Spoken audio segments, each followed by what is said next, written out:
bohong. Aku hanya memikirkan satu peraturan penting. Kenapa kau lakukan hari ini kalau kau bisa melakukannya besok?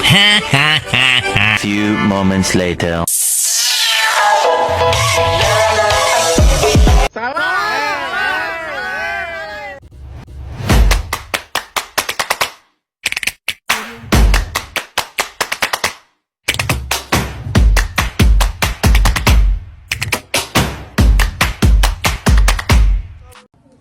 Baik, assalamualaikum warahmatullahi wabarakatuh. Waalaikumsalam warahmatullahi wabarakatuh.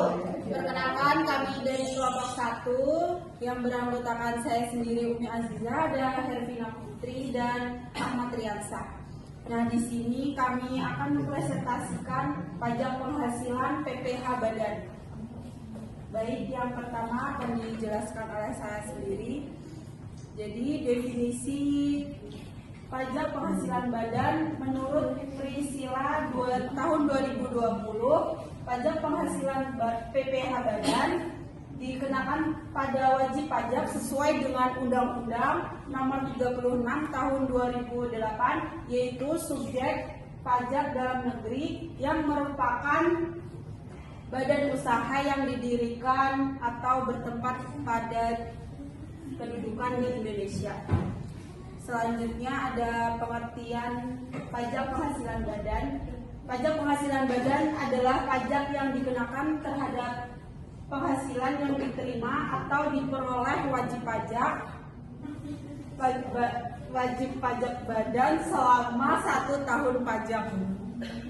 Hal ini sebagaimana diatur dalam Undang-Undang Nomor 7 Tahun 1983 sampai Undang-Undang Nomor 36 Tahun 2008 tentang pajak penghasilan PPh. Selanjutnya akan dijelaskan oleh Hervina.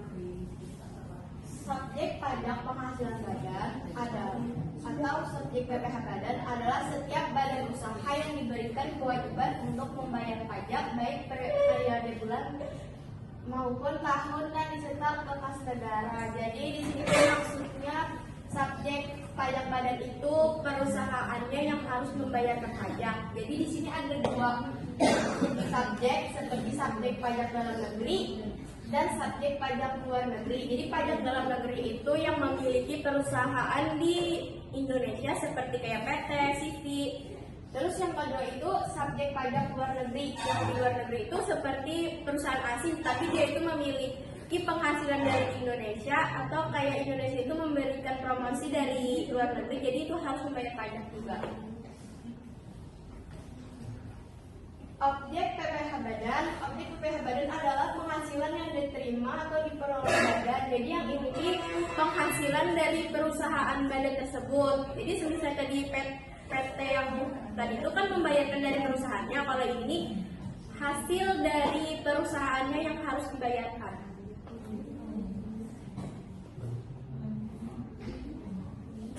Terus ada PPh badan. Biaya PPh badan adalah jumlah pajak penghasilan terutama yang wajib dibayarkan oleh perusahaan kepada negara berdasarkan laba yang diperolehnya sesuai dengan ketentuan perundang-undangan perpajakan yang berlaku di Indonesia. Next. Terus ada tarif PPh badan. Yang pertama tarif umum untuk WP badan dalam negeri dan BUT 22% dari penghasilan kena pajak berlaku mulai tahun pajak 2022 hingga saat ini. Tarif khusus untuk badan usaha terbuka perseroan terbuka yang memenuhi persyaratan tertentu 19% dari penghasilan kena pajak. Terus ada tarif final untuk usaha kecil, menengah atau UMKM yang menentukan kriteria 0,5% dari peredaran bruto untuk jangka waktu tertentu tergantung bentuk badan usaha, misalnya PT selama 3 tahun, CV selama 4 tahun. Terus penyesuaian fiskal. Rekonsiliasi fiskal adalah proses penyesuaian atas perbedaan antara laporan keuangan komersial yang dibuat oleh perusahaan dan laporan keuangan versi fiskal sesuai aturan perpajakan. Rekonsiliasi fiskal biasa dibilang sebagai proses yang cukup tricky dalam dunia perpajakan. Terlihat sederhana tetapi tetap butuh pemahaman yang tepat. Ada positifnya, penyesuaian fiskal positif akan mengakibatkan jumlah penghasilan menjadi lebih besar sehingga menaikkan pajak terutang. Terus negatifnya mengakibatkan jumlah penghasilan menjadi lebih kecil sehingga menurunkan pajak terutang.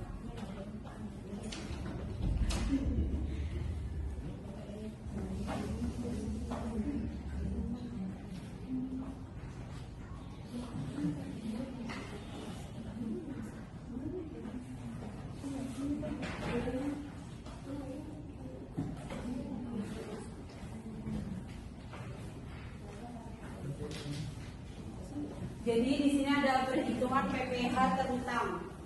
Contoh kasusnya pada tahun 2020 PT AAA memperoleh penghasilan kotor sebesar 10 miliar. Maka sebelum mengetahui pajak yang harus dibayar PT AAA, Anda harus mengetahui terlebih dahulu penghasilan kena pajak dari PT AAA. Pajak yang harus dibayar adalah 50% dikali 22% dikali 5 miliar. Jadi hasilnya 550 juta. Namun perlu dibuat catatan bahwa selama periode tahun 2022 PT AAA telah menyetor pajak penghasilan karyawan ke kas negara sebesar 50 juta dan pajak PPh pasal 23 sebesar 100 juta. Maka pajak penghasilan terutang PT AAA adalah 550 juta dari sini, dikurang 50 juta dari sini, dikurang lagi 100 juta dari sini. Jadi hasilnya 350 juta. 350 juta adalah angka yang bisa dicicil oleh PT AAA ke kas negara atas penghasilan badan usaha di tahun 2022. Jadi kesimpulan dari presentasi kelompok kami, PPh badan adalah pajak atas penghasilan yang diterima perusahaan atau badan usaha. Tarif umumnya 22% dengan 19% untuk perseroan terbuka tertentu dan 0,5% bagi UMKM berdasarkan peredaran bruto. Pajak ini berfungsi sebagai sumber penerimaan negara dan bentuk tanggung jawab badan usaha dalam mendukung pembangunan ekonomi. Baik, apakah ada yang ditanyakan? Baik, terima kasih. Apakah ada yang ditanyakan? Ya, Rifka berdiri. Baik, saya dari kelompok 5. Perwakilan dari kelompok 5 ingin bertanya, mengapa tarif PPh badan untuk UMKM hanya 0,5%, sedangkan badan usaha besar dikenakan 22%? Terus, apakah perbedaan ini benar-benar efektif untuk mendorong pertumbuhan usaha tersebut? Selanjutnya,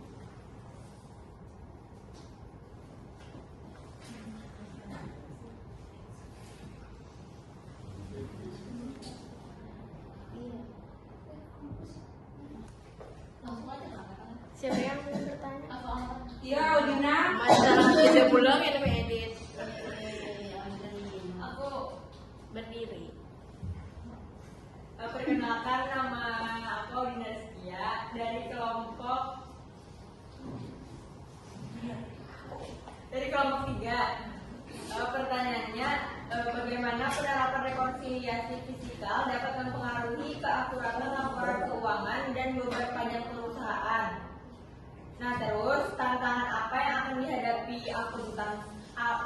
dihadapi seorang akuntan dalam menyeimbangkan antara kepatuhan terhadap SAK dan peraturan perpajakannya?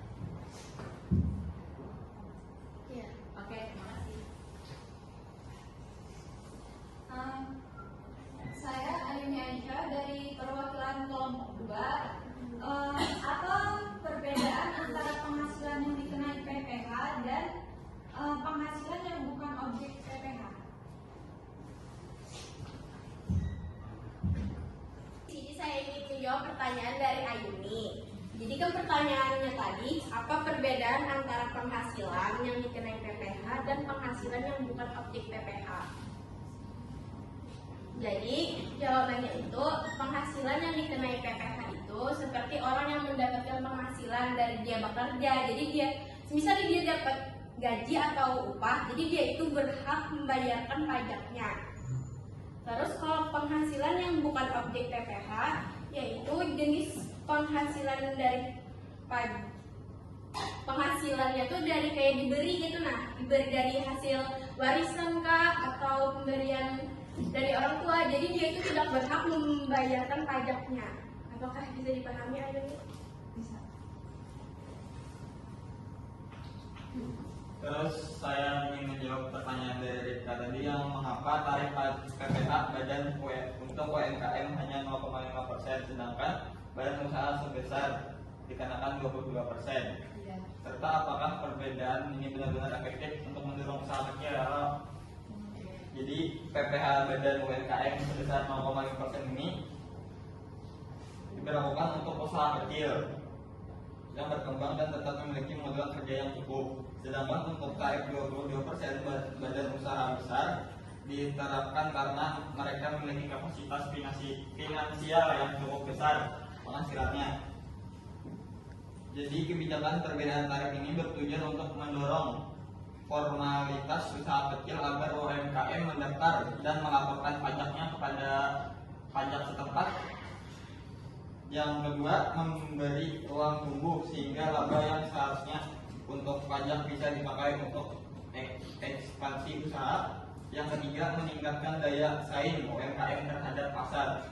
Terus efektifnya lagi tidak selalu maksimal sebab sebagian UMKM masih memiliki kendala dalam pembukuan, kesadaran pajak rendah dan pasar terbatas.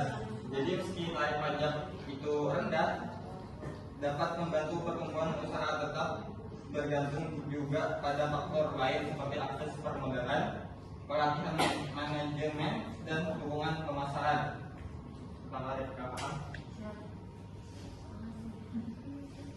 Baik, saya akan menjawab pertanyaan Audina. Bagaimana penerapan rekonsiliasi fiskal dapat mempengaruhi keakuratan laporan keuangan dan beban pajak perusahaan, serta apa tantangan yang dihadapi seorang akuntan dalam menyeimbangkan antara kepatuhan terhadap SKK dan peraturan perpajakan. Jadi jawabannya, rekonsiliasi fiskal dilakukan untuk menyesuaikan perbedaan antara laporan keuangan menurut akuntan atau SAK dengan peraturan pajak. Penerapannya membuat laporan keuangan jadi lebih akurat karena setiap perbedaan dicatat dan dijelaskan dengan jelas. Selain itu, proses ini membantu perusahaan menghitung beban pajak dengan tepat sesuai aturan yang berlaku. Terus tantangannya bagi akuntan adalah menyeimbangkan antara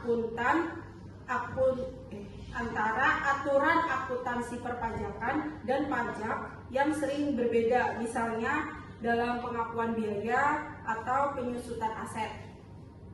Akuntan juga harus selalu mengikuti perubahan peraturan pajak agar laporan tetap benar dan sesuai ketentuan. Apakah bisa dipahami?